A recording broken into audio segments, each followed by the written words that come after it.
Next up, we have a question from Cam. We made 60 to 70% of our household income as a year-end bonus. Ooh. So $600K total.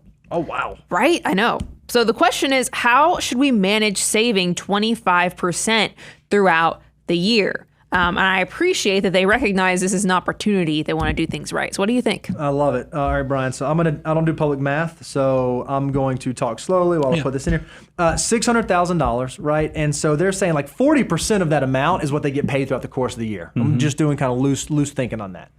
It's really hard because a lot of our clients fall in this category, right? They earn a salary, but they might get a big bonus. Or maybe some of their compensation comes in RSUs that vest annually. And so it really bumps their income up. So even though they show an income of $600,000, it doesn't really feel like they're making $600,000 because that's not what they're making on a monthly basis, month over month. And so the savings does get a little nuanced.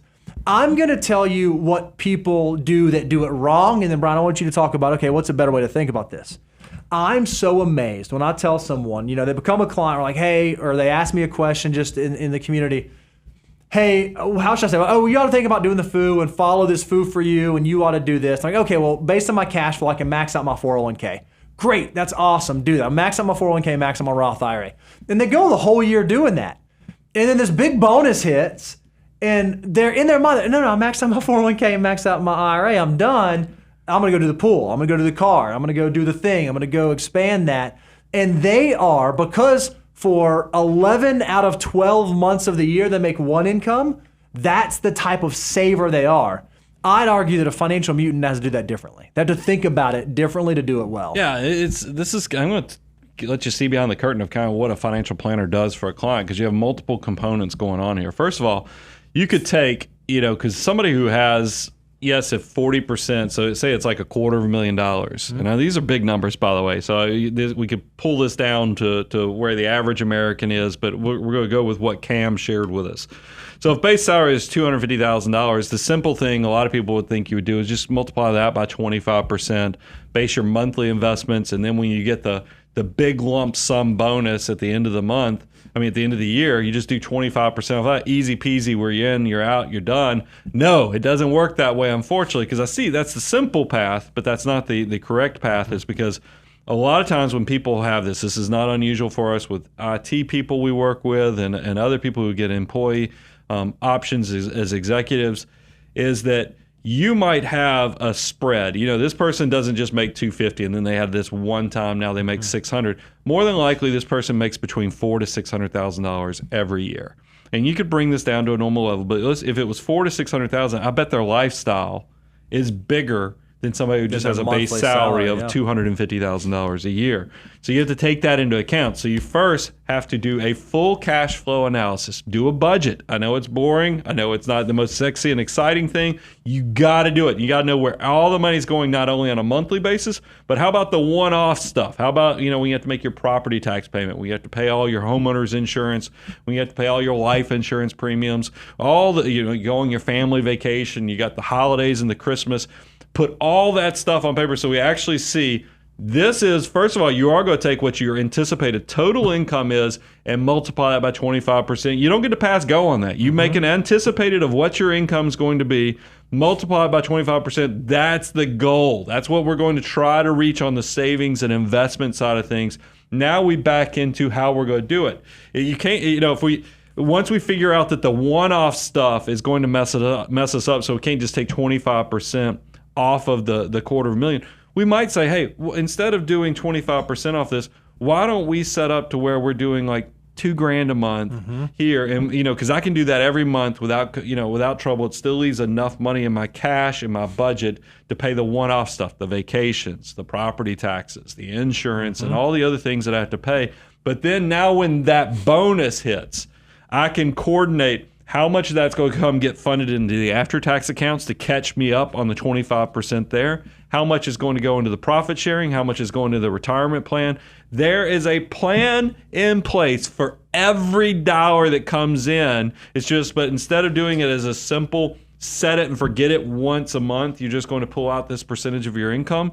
It's going to take a little more coordination. It's going to take a little bit more planning. And this once again ties back into the fact You can try to create your life as simple as possible. I'd encourage you to do it. That's why we give away all this free information.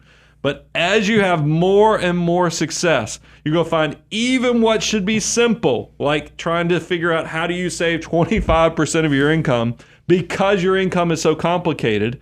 It's multifaceted. You need somebody to help you navigate this so you don't screw it up from a tax standpoint, so you don't overfund your retirement in the first quarter or first half of the year, so you miss out on profit sharing and matching on the back side of this, so that you're not screwing up the deferred comp. Because I guarantee you, somebody who has this type of bonus structure, if they're a cog in the wheel, there's a deferred comp, there's a cash balance plan, there's some other level of incentives here that you better know how to maximize it and not screw it up. Because like I had a phone call yesterday.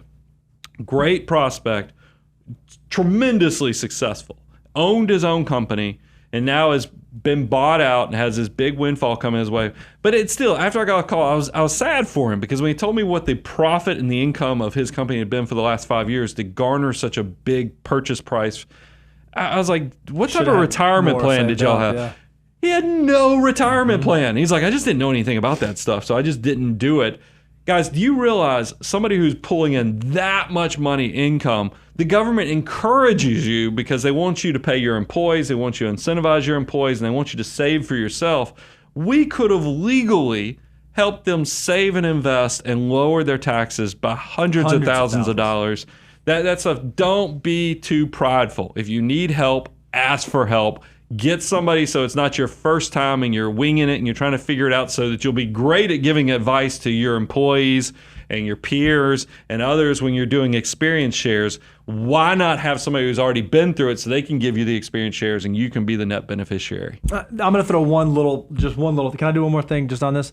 Don't be what we call a Clark Griswold, right? Don't start spending the bonus before it shows up, because we see people all the time who they know they're going to get this bonus, and in their mental accounting head, that bonus is going to pay for the vacation. But then, I'm going to get the bonus. That's going to help us redo the kitchen. I'm going to get the bonus. That's going to pay for the car. And all of a sudden, you've spent that bonus like 3 times over. It hits. You're like, oh man, I guess I'm not going to save as much as I thought. And then you get the tax bill. Make sure that you're disciplined enough to not allow yourself to fall into that trap. That one sucks, and we've seen that way too many times. The big thing is you're trying to make the good behaviors easy. That's why you do try to automate as much as you like, and you're trying to make the bad behaviors hard. Yep. And so that's why I do like forced scarcity, where you're squeezing yourself to try to save and invest as much as you potentially can without, make it almost hurt, so that you don't let your lifestyle creep beyond what your goals and your income say that you should be doing for the future.